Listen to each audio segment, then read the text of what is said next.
during the semester, but I will admit today's message is going to be a little bit different. For those of you that are here for college days, you've caught us at a time where I'm going to preach a message to our college family that I usually deliver every year. And the reason I deliver it is because it talks about the distinctives of the school and it talks about the foundations of the college. And I do that every year, not just for the benefit of our students, but for our faculty and staff. Because there have been many schools that were started before Ambassador that are no longer either in existence or no longer standing for what they stood for at one time. And so every year I try to repeat it. And for those of you who are visiting with us, I think it'll give you a glimpse into the heartbeat of the college. These are the distinctives. These are the things that make Ambassador, Ambassador. And I want to begin by saying this. I think that Ambassador is more distinctive in 2024 than it was when it was started in 1989. If I can reword it this way, I think it's needed more today than ever. And so with that being said, I'd like to read a text, and I want to explain to you the context, and then I want to give you some things from my heart this morning. Ezra chapter 4 and verse number 12. The Bible says, "Be it known unto the king that the Jews which came up from thee to us are come unto Jerusalem, building the rebellious and the bad city, and have set up the walls thereof, and joined the foundations." Now, we've jumped right into the middle of a narrative where basically, if I could say it this way, the Israelites are being ratted out by one of their enemies. Some of you had a sibling who enjoyed telling on the rest of the people in the family. Maybe some of you were that sibling, and you have carried that over into the dormitories. It's a wonder you're still alive, by doing such a thing. But here somebody comes to the king, and they tell him, look at those bad Israelites. Look at what they're doing. They're rebuilding Jerusalem, okay? Now, with that context in mind, here's the thing that I want you to understand. Notice the end of verse 12. It says, "They have set up the walls thereof and have joined the foundations."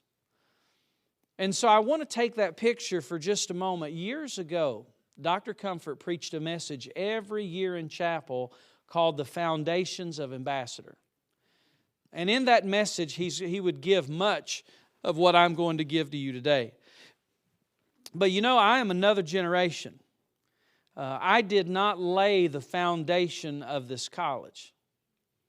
I was involved in the early days. I came as a student in 1992. It was like in the fourth year of the college. I saw it in its earlier stages and watched it grow during that time. So I guess in a sense I had a chance to observe some of those foundations that were being laid. But I did not lay the foundation. However, as the next generation, I feel like I have the responsibility of building the walls on that foundation. Now, in particular with Israel had been destroyed, Jerusalem had been destroyed, leveled repeatedly in history, and now they're rebuilding, and they're building those walls upon the foundation. All right, now with that picture in mind, I want to speak to you this morning about building the walls of Ambassador. And with that, let me just start by introduction to telling you that walls were very important in Old Testament times for three reasons, all right? Number one, they were important for defense. Those walls were erected to keep the enemies from coming in and destroying the city. Now, in our modern day mindset, defense is like Iron Dome in Israel, all right? You think about rockets, you think about tanks. But back in Bible times, if you wanted defense, you had to build walls, and at least if nothing else, it discouraged the enemy from trying to ravage you. And some cities had very high walls. There were some cities that were destroyed through the ages because people tunneled under the walls. But walls were built for defense. Number two, walls were built for protection. Not only were they to defend from the enemy, but often those walls were built so that they could be used in such a way that the armies could position themselves and they could go on the offensive and to be able to preserve their city. And then number three, the walls were built for identification. You could look at a city from a distance by the wall and say, you know what, that's Ai. Ah, that's Jericho. Those walls, you know, when you pass, even in Lattimore, 450 people. Can you believe we're that big? You come in and it says Lattimore, town or city limits. You have a sign that tells you, all right, well, back then there were no signs, but you just looked at the wall and you're like, oh yeah, I know what city that is. You could see it from a distance. And so the importance for me preaching this message today, I think, serves the same three purposes. Number one, it's for defense, to let it be known what we are so that we don't have a change that infiltrates the school. Number two, it is for protection. I think it's important for us to let people know, put our flag in the ground, this is what we are. And we are that way unapologetically, and we'll stand that way, and we'll continue on. And then number three, identification. I want you to know very assuredly what ambassador is and what it's not, and for you to have a good understanding of the philosophy of the school. But you know, ambassador is all that I have ever known when it comes to college. I started as a student in 92. The cliff notes of my life is I was saved at the age of 12 off of a church van route. Surrendered my life to the Lord at 15, was called to preach at the age of 17 in public high school, and then showed up on the doorstep of Ambassador in 1992. And started out as a freshman who was scared to death. I did not have great financial backing at home. I did have help getting through school. It was called WORK. And, you know, sometimes I felt like when I was praying for money for my school bill, God just gave me more work to pay for it. But, you know, it was a great stretching time for me. And I graduated in 1996. I took some graduate courses, worked on staff. After that, in the Dean of Students office. That's why I have great sympathies for the Dean of Students office, because I've been there and done that. And but through my time at Ambassador, both as a student and then as a staff member, I really learned the depths of those foundations by spending many hours with our founder, Evangelist Ron Comfort. By the way, pray for the Comforts. I learned that they're going to be returning home here soon. I had mentioned to our students he's had some knee issues. He'll get back to his primary care doctor, and and I think they're going to take a look at it and see if they can get him straightened out. So pray for Brother Comfort that he'll get the care that he needs. They may even be back home today. But I spent many hours just sitting down and talking with him, and we talked philosophy for many hours. Only the Lord knows how many hours. And he shared with me what God put in his heart before Ambassador was started in 1989, and that became a part of me. And so what I'm sharing with you this morning is just an extension of how he poured into me. Now let me say one thing before I get into the brunt of what I want to say this morning. It really bothers me to see young men go into a ministry and tear up the foundations and to change it into something that it was never meant to be. I think in the ministry today there's a lot of dishonesty and subtlety that one day will be reckoned with at the judgment seat of Christ. People who thought they were laying up gold, silver, and precious stone will find that it was wood, hay, and stubble. You know, churches are being changed, and sometimes it's in a very subtle and a dishonest way. Listen, for me to come to this place and to change it into something that it was not meant to be, listen, that is not my right. It would be better for me to go and to start another college than to take what a man has built and put his blood, sweat, and tears in and rob that and to take it to my own bidding. And I feel very strongly about that. And I say that unapologetically. For any young man who's done that, one day we'll all stand before the judgment seat of Christ. But these are the foundations that I want to share with you as they were shared with me. And for those of you that are here for college days, these are the things that make this place tick. These are the things that make Ambassador. Number one. The first foundation I want to give to you is it's a school with a single focus, and that focus is the ministry. It's been that way since day one. One of the things that's happening in Christian colleges today is that they are diversifying. They're expanding their curriculum. And listen, that is totally their business. I'm not their judge. People will do as the Lord has led them. But here at Ambassador, we have had a single focus, and it remains the same today, and that is strictly ministry. Now, here we do offer a one-year Bible program. We have people come in, take the one-year Bible. And for those of you that are in the one-year Bible program, listen, you may feel a little pressure. You know, I hear it every year from one-year Bible students. They're like, man, these people are trying to call me into the ministry, and I'm so tired of it, you know. And then they come back to school for 4 years because God calls them in the ministry. But can I tell you, one-year Bible majors, can I tell you that pressure ought to be there? Not that we want you to be mama called and daddy sent. We've seen people come in the one-year program and they end up going to the next step in life and they hit it out of the park. And I say praise God for that. But the reason you feel that pressure is because, listen, this place, the heartbeat is ministry. And that is our focus. That's why, we set up a generation for failure sometimes, I think, when we divide their training. You know, this is a big part of people. They're like, well, I think people ought to, have an established trade and then get their ministry training, and then they can go in the ministry. Listen, I understand there are people that are bivocational. But can I tell you, one of the reasons Ron Comfort started Ambassador is that he would see young people go off to a Christian college as a preacher and leave as an accountant. You're like, is there anything wrong with being an accountant? No. Especially if you're my accountant, I want you to take care of me. But he saw so many people get torn off the tracks. Why? They had a divided focus.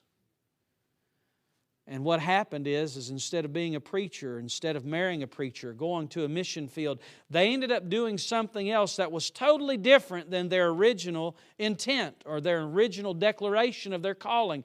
Here at the college, we have a single focus, and that's ministry. I don't mind it when guys sit in a dorm and they dream about planning a church. I don't mind it if ladies sit in a dorm and they dream about being in a school classroom, or they talk about serving on a mission field or going into some aspect of the Lord's work. But here we have a single focus. 1 Timothy 1:12, and I thank Christ Jesus our Lord, who hath enabled me, for that He counted me faithful, putting me into the ministry. And so here there's a single focus. We have activities. People ask us about a sports program. I say, we have intramurals, but we want the main thing to be the main thing. At this point in your life, we don't want you to have any unnecessary distractions. Ministry is our single focus, and the day that changes is the day that we've deviated from foundation. Number 2 is a strong Bible curriculum. This is something that a lot of people don't believe. Don't understand. Let me make a statement and see if you can catch the distinction. There is a difference between a Christian college and a Bible college. And I think anybody who's objective they'd have to admit it by the facts. Let me say it this way. Every Bible college is a Christian college, but not every Christian college is a Bible college. Now you're like, are those Christian colleges bad? No, that's not what it said. But do you know, many times when you get into a Christian college, it has a liberal arts emphasis.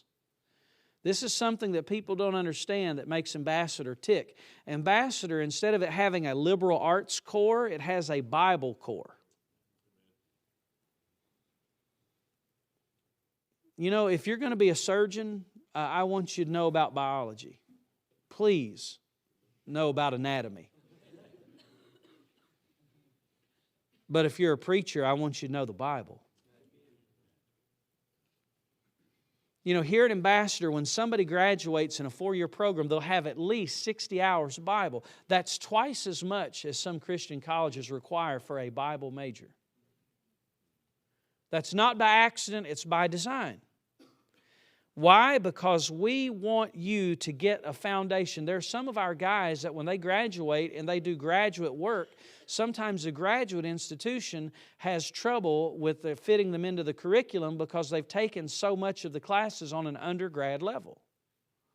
Sometimes our guys will go to a place where they get more training and they get advanced standing. Why? Because in the Bible college setting, they had twice as much Bible as an average seminary or average person entering seminary. And the distinction comes in that we want to take you through the Bible. Now here's our goal. It's to take you from Genesis to Revelation, book by book, in the classroom. There's no Old Testament survey.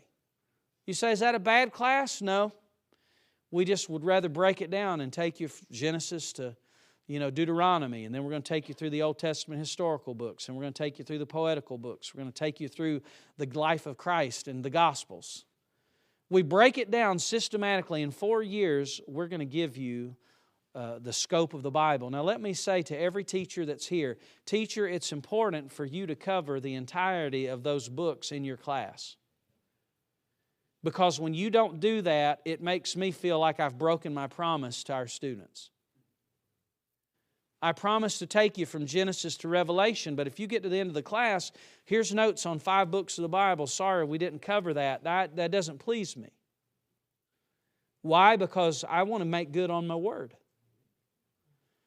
Now, I know it's a lot to teach, and sometimes we get bogged down, but we want to take you from Genesis to Revelation, book by book in the classroom. And I want to say this, in the classroom, I want Bible teaching that encourages people to believe the Bible, not to cause them to disparage it. I really believe with all of my heart that there are tenets of Christian education that are training a younger generation to be skeptics of the Bible rather than believers of it. You sit in a classroom and you ever have a faculty member who says, this isn't right in the Bible, see me. Because if I have to teach the class myself the remainder of the semester, we don't want faculty members that tear down your confidence in the Bible. Whenever I sat in 3 years of Greek and a year and a half of Hebrew, I learned a lot of stuff that I did not know. But can I tell you, when I came out of those classrooms, I had confidence in the Bible that I had in my hand. And that's very, very important to me. And so understand that we have a strong Bible curriculum. It's teaching in the classroom that supports the Bible. It doesn't tear it apart. Number 3, I want you to see this, that we have an experienced faculty. One of the shortcuts that's taken in Christian education today is you get a younger guy, you train him up in your bachelor's program, your master's program, and then you throw him right back into the classroom to train others how to do the work. Now, I think that's a poor way to train people for ministry in 2 regards. Number 1, practically, and number 2, biblically. Let me speak to it practically for just a moment. You are laying on the table of Cleveland County Hospital, and the anesthesiologist is looking at you right before he puts you under, and he says, hey, buddy, I want you to know this intern that's doing your surgery today, he was taught by somebody who had never actually removed a gallbladder before, but he knows what he's doing. I'm like, I don't think so. Why is it that we entrust people? And listen, in the ministry, we want people who have been there and done that. I don't mind it when Brother Lucan is teaching a class and he talks about how his back was pinned to a wall in ministry, and he shares that experience with you. Whenever Brother Ashley tells you what it's like, I was talking to an individual years ago. This is a real revelation to me. He was taking missions at a Christian college, and I said, who is your teacher? And he told me the name of the teacher, and I said, I don't recognize him. I said, where was he on the mission field? And this was the missions major talking about his missions teacher. And he said, well, actually, he's never been on the mission field. Now, I'm a very tactful, diplomatic person. And so on the outside, I was like, oh, okay. But on the inside, I was like, what? He's never been? And its experience is not everything, but it's important. And you know what? The Bible puts a premium on it. You know why? Because Timothy's were trained by Paul's. Elijah or Elisha's were trained by Elijah's. An ambassador is not a place for a career academician. And so when you sit in a classroom, guess what? You're taught. You're taught by people who have been there and done that. I was talking about the elementary education department yesterday, which basically Mrs. Thompson is the elementary education department. She teaches the bulk of those classes. But here's a woman who's had experience in homeschooling and also in Christian school education. So here's a woman who can tell you how that sometimes when you're teaching your own children and you want to kill them because they're not learning their spelling, how you make it happen. And at the same time, she can tell you what it's like to walk into your Christian school classroom and all of your students have gathered together for mutiny. The devil has possessed them all. How do you discipline them? The woman is not teaching theory. She's been there and done that. And there's a confidence that comes along in that. When you go to be trained for the ministry, you want to be trained by somebody who's experienced. Every class here is taught by a veteran in the ministry. That's building the walls of Ambassador. Number 4 is our belief in the local church. This is one of the most misunderstood aspects of our ministry, hands down. There is no church on our campus. That was by design. And I'll tell you what else was by design is requiring all of our students to become a part of independent Baptist churches in the area and be there every time the doors are open because they need to learn how to serve in the local church before they can lead in the local church. You see, you can't lead until you learn to follow. There's some of you freshmen right now, you're in a church, what are you doing? You're like, I'm just an usher. I had a guy one time, he came to my office and he said, I'm thinking about switching churches. I said, why? And he said, because I'm just an usher. And I think I sort of shocked him. I looked at him and said, just an usher, huh? I was like, with that kind of attitude, I wouldn't let you guard my doghouse. And he was like, and I was like, you know what? Why do you think God's going to allow you to be a youth pastor when you can't even be just an usher? I said, why don't you just show up at church a little bit early and greet people with a smile on your face? Why don't you take the offering and be where you're supposed to be and not have to be constantly reminded? You're not going to make a good pastor until one day you learn how to be an usher. And you know what? That guy planted a church and he's doing great today. But you know what? He had to learn a lesson in the context of the local church. You know, some of the dearest relationships I had in my first few years of college, Brother Ogle and I, occasionally I'll ask him, how's so-and-so doing at Emmanuel Baptist Church for 4.5 years? I was a member at Emmanuel before moving to Maranatha. When the college moved here, I ended up having to be a little bit closer to home. People say, why did you move and change churches? It was because Brother Ogle started coming to church there and I left, so...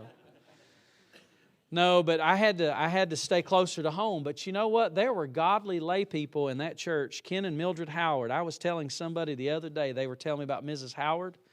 And I'm going to tell you what, that man, he helped rub homesickness off of me. When I saw a man with a guitar, I was like, okay, this guy's making me feel at home. You know, I was raised in the mountains of North Carolina. And we would talk about things. I mean, this was a guy, he never had a Bible college education, but he was a godly man and he taught me much. And I'm going to tell you what, in every one of your churches, that's in there if you get out of your little college shell and you'd mix and mingle. By the way, if I ever hear of college cliques, I'll just take a hand grenade to your church and throw it right in the middle of you and watch you scatter and run among church people. You know, you get out there and you minister, but you do that in the context of the local church. And one of the things that I think is wonderful about Ambassador is when you come, you have the opportunity to pray and visit. You talk with your parents, you talk with your pastor. And I tell people, you pick a church. It's sort of like home. I know no place is like home. But you get into a place where you can serve and you pray about that. And then when you're in, you're in. You're there Sunday morning. Sunday school, Sunday morning, Sunday night, Wednesday night. I mean, you're there every time the doors are open. You know, you're like, what about during missions conference? Yeah, you're there too. What about revival week? Because that's during midterms exam. You're there too. You're like, that's not fair. Well, there's a lot in life that's not fair. But you know what? You're going to learn to be faithful to the local church. And if you're going to preach one day and show up every Sunday, maybe you ought to show up every Sunday before you get to the preaching part, right? But that's very, very important. You know, one of the things, too, that Brother Comfort constantly stressed is he said, hey, in the local church, he said, I want you to be active in soul winning. I want you to be active in spreading the gospel. I want you to be active in ministry. And that's why we press that. I know some people, they say, we have to fill out a Christian service report about our church attendance and our soul winning, and I don't like that. Well, do you have any other better way to monitor that?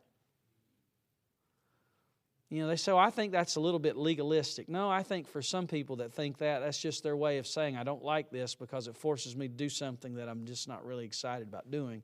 If you're training for the ministry, if anybody ought to want to go to church and serve the Lord, it ought to be a person who is training for the ministry.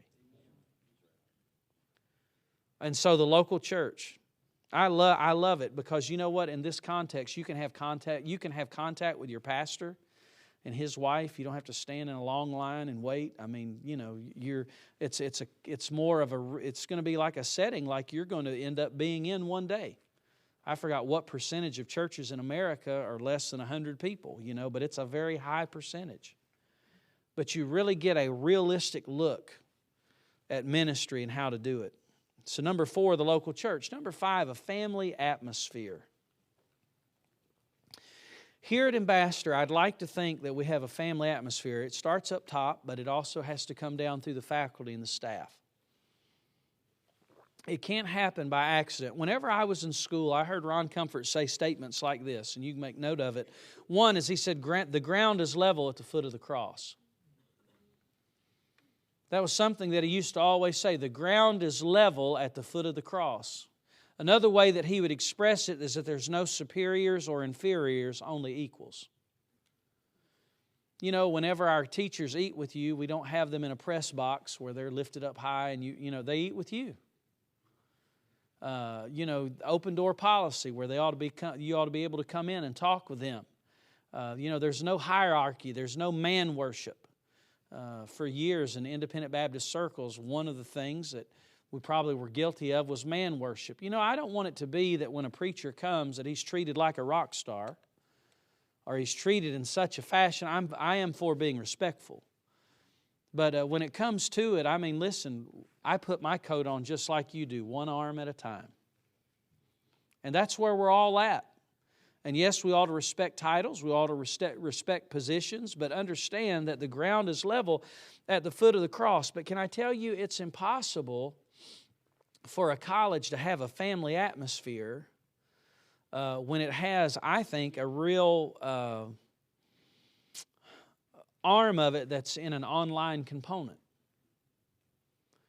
You know, today I think one of the things that has destroyed a family atmosphere is technology.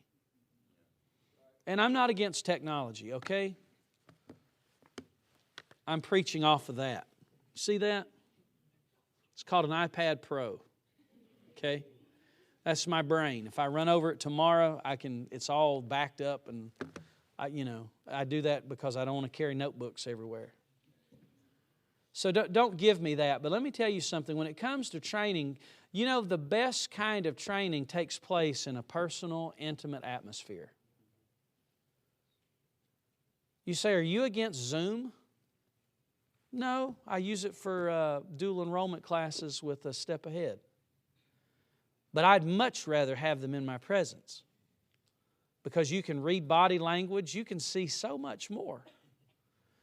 You know, when it comes to, you know, somebody's like, well, I just want to, you know, stay online at home and I can learn that way and take class sitting in my pajamas eating Rice Krispies.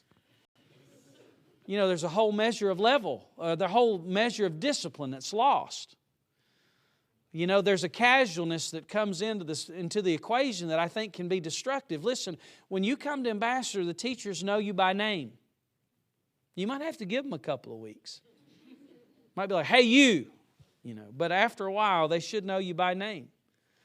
It's a family atmosphere. Jesus had 12 disciples, and He spent time with them. And here at Ambassador, we want to spend time with you. We want to spend time with our faculty and our staff and those that are in leadership of your church. That's all a part of your discipleship process. One question I'm commonly asked is like, you know, are you going to offer online classes widespread at Ambassador? No, it's very specialized in what we do. Number one, we offer it for the master ministry. And number two, we offer it in step ahead. That's it. You say, well, why do you offer it at step ahead? Because we have students who are taking Bible classes and dual enrollment online at other places, and then they transfer it into Ambassador, and I'm like, well, we might as well teach them if that's the case, and we'll do it for free. You know? But we don't have any intentions of that coming over in the undergrad program. Why? Because, listen, you need to sit down in a classroom, and it's important for you to learn human interaction and human nature and discipline, and there's just sometimes somebody needs to put a thumb on you and say, straighten up. You know, I think online classes, especially in your undergrad setting, that's like having an online wedding. Isn't that thrilling? That'd be great. No, it wouldn't. There's a lot missing in that. And there's a lot that's missing. So if you're here and you're tempted and you're like, well, you know what, I think I'm just going to do all of my studies online. I'm not God. But I'm telling you, if you're doing that because it's easier, and you're doing that because it's more convenient, and that's your main motivations, let me tell you something. You'll probably live the rest of your ministry doing what's convenient and doing what's easier. And I'm just going to tell you what I have found in my own personal experience. Usually the easiest ain't the best. And I wish it were. But here we have a family atmosphere. Faculty members are accessible. You know, in the Dean of Students office, there's 3 things that I try to remind them of every time you discipline. Number 1, how would Jesus discipline someone? Number 2, if my child was being disciplined, how would I want it done? And number 3, what form of discipline will promote the greatest opportunity for restoration? And here in a family setting, I think it's possible for us to do those 3 things. And those are 3 guidelines in the Dean of Students office that I always want them to follow. But I'll tell you what, in my Bible college experiences, in a family atmosphere, I have friendships today that were hatched in 1992 because I came to a campus that I had only visited one time and subjected myself to rigorous study, and I left with friends that are still in the ministry today. And I don't know that I would have gained it any other way. So a family atmosphere. Another thing that I'll give you as a foundation is preaching. Preaching is important. I've told students this, that when you come to chapel, what happens in here is the most important part of the day. Why? Because we believe in the importance of preaching. Listen, if you'd like to be campused, study in chapel. If you'd like to be socialed, do homework in chapel. That's a quick way to do it. We want you to come to chapel. We put a high priority on preaching. We try to model good Bible preaching in this chapel service. We try to model good preaching in the classroom when it comes to expository preaching, homiletics, and evangelistic preaching. We want you to be true to the Word of God, to preach it faithfully and to preach it truly and to be able to respond to it. Here we have a hot chapel platform. We have opening revivals that are week-long. At the beginning of each semester, we have a missions conference in the fall. We have a Bible conference in the spring. We don't hold those to mark time to put on a calendar. We do that because lives are changed in those meetings. I remember there was a young lady, her brother was already in school. She came to Ambassador, and the brother caught me out in the lot there in front of the administration building. He said, "Hey, I just want you to know my sister's here and she doesn't want to be here." And I looked at her, and she was off in the distance, and I could tell she didn't want to be here. You know what was amazing is after a week of an opening revival, at the end of the week she broke, and she ended up graduating with a degree because her attitude changed. You know what that was? It wasn't me, it wasn't the preacher, it was God and His Word that transformed that girl's life. And preaching was the vehicle through which it happened. We have daily chapel services, Monday, Tuesday, Thursday, Friday. You're like, why do we do that? We require our maintenance guys to come to chapel, all of our staff. When the truth is they could get a lot more done with continuity of schedule. But you know why we do that? Because I think it's important for our staff to feel the pulse of this place and to be impacted by the Word just as much as our students.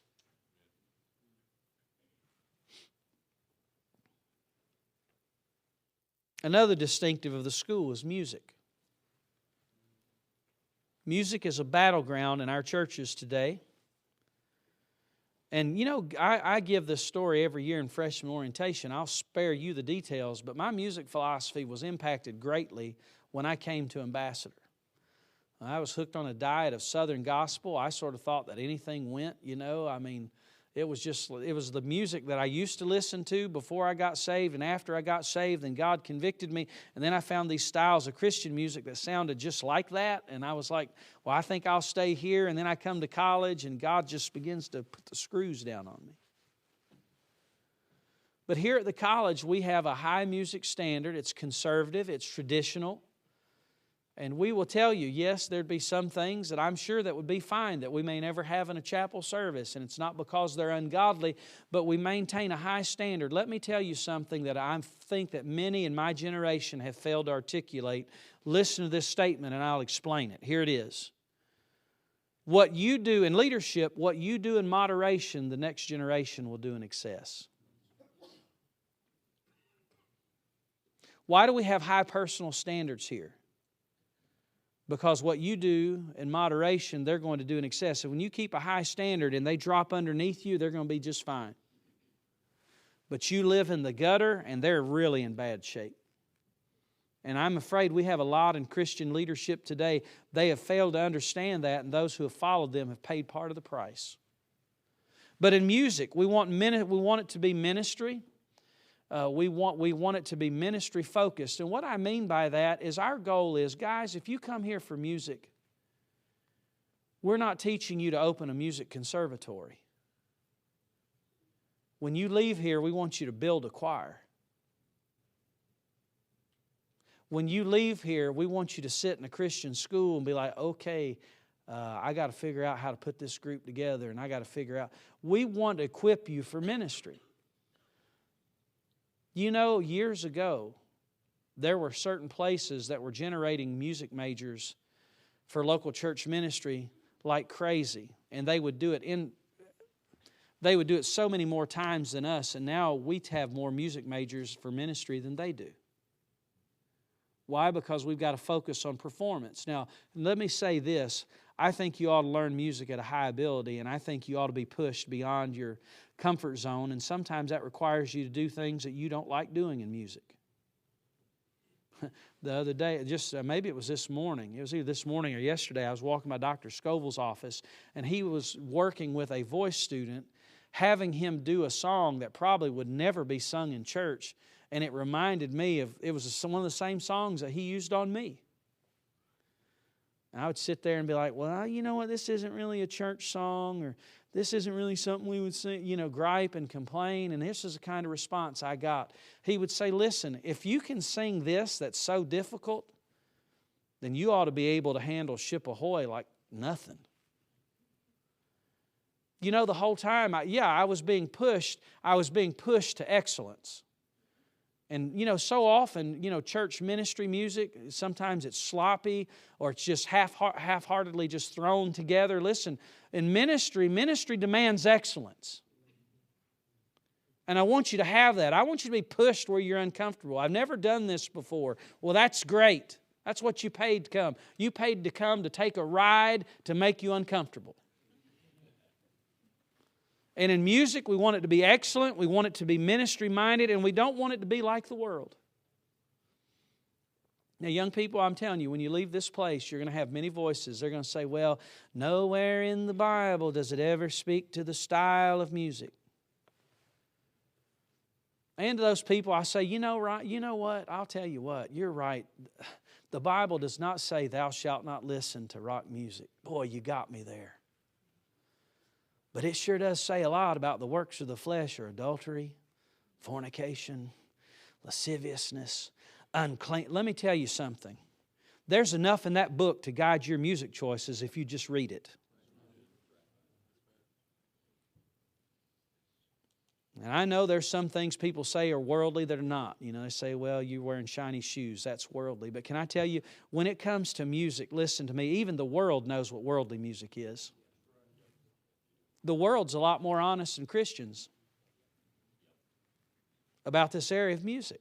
And so we maintain a very high standard. You know, there are other things that I could tell you about. We don't have intercollegiate athletics here. You say, well, why don't you have intercollegiate athletics? Well, there's two reasons. Number one, have you seen the talent level here?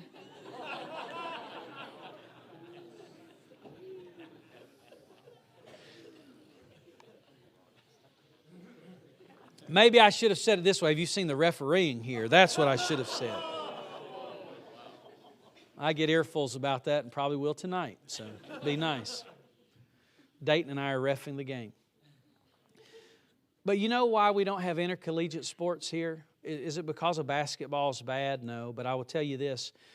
Just look throughout Christian history, and I've been across the brook a little farther than you have. You know what? There are a lot of schools, they started out just like us, and before long they recruited athletes and lost their focus.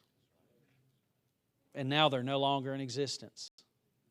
Or they field mediocre teams, and you know they always feel that tension of we got to try to put, and you start pulling in people that may not need to be with you. And so it's just one less distraction. And so we don't have intercollegiate sports. Another thing is this, we have no accreditation. You know, accreditation is a big thing in Christian colleges today. Virtually most of them are accredited. And did you know that also most of them were like us 25 years ago, saying that they would not be accredited? And so I just want to say to you just a little bit, when it comes to accreditation, people say, well, that means it's quality. That doesn't mean that it's quality. It just means they have a check mark that they have done all of these things. But let me tell you something. With accreditation, there comes strings. And as a ministry school, it's something that I do not want to have anything to do with. I never want there to be a day that the Department of Education forces the accrediting agencies to accept transgenderism or hiring with diversity, and if you don't, you lose your accreditation. Because when that happens, let me tell you, every Christian college in America is going to have to make a decision. And we're only one administration away from something that drastic happening. I don't want the government dictating how we train preachers. And you know what? There would be people who are Christian college leaders who are, their schools are accredited, that in honesty they would tell you that their accrediting agencies have put pressure on them to adjust their curriculums, to take out Bible classes, and to change things, and they have to fight tooth and nail to keep it. You say, well, it's a Christian accrediting agency. Well, that may be the case, but I feel uncomfortable yoking up Ambassador with charismatics and doctrinal deviations that we would never support in mission boards in our churches or anything like that. I just don't think it's wise. I don't think it's right. In local churches, you know, when a local church has a college, listen, a local church would not submit any other ministry of its church to some of the rigors and to some of the outside control that's exerted by an accrediting agency. And so here it's not a matter of us lauding ignorance. I'd like to think that we try to do what we do with excellence. I'd like to think that we try to be conscientious about getting you through class notes and getting you through a system. Accreditation is not an assurance of quality per se, but it is an assurance of government approval, and it frees up government funding. Some places do not accept it, some places do. We've just found at Ambassador, when you're training people from the ministry, it's just best to steer clear of the government and steer clear of those regulations and just go forward and teach you like they've been teaching for the last 2,000 years, ever since the church was born. And so you have to weigh that out. When it comes to ministry, that's why we're not accredited. So, let me close by asking you a question. How do we build the walls of Ambassador? Well, I think there's 3 ways that we do it, and I want you to remember these ways. Number 1, we have to remember the foundations. You forget the foundations, you can't build. If you forget where the foundations are and you build on the wrong spot, bad move. Number 2, you know how you build the foundations? It's called hard work. It's just a lot of hard work. It's like, I mean, for our faculty and staff, let me tell you, there were pioneers that came in and did things that we never would have imagined that we could ever do, and they built this place. They got the foundations in, and the only way it's going to continue is by hard W-O-R-K. And can I tell you the last thing? How do you build the walls of Ambassador? We have to join together, students, faculty, staff, alumni, churches. The only way it's going to get done is for us to come together and to build those walls. And so to every student here, listen, these are the things that make Ambassador Ambassador. I don't want them to ever change. For our faculty and staff and everything that you do, you think about these foundations. It's not our right to change the foundations. And our friends that are here today and you're visiting, well, for the last 40 minutes or so, you've just sort of seen bare bones of where we're at, what we do, and why we do it. And it's up to you to decide if that resonates in your heart. And if it does, we'd love to talk with you and we'd love to encourage you.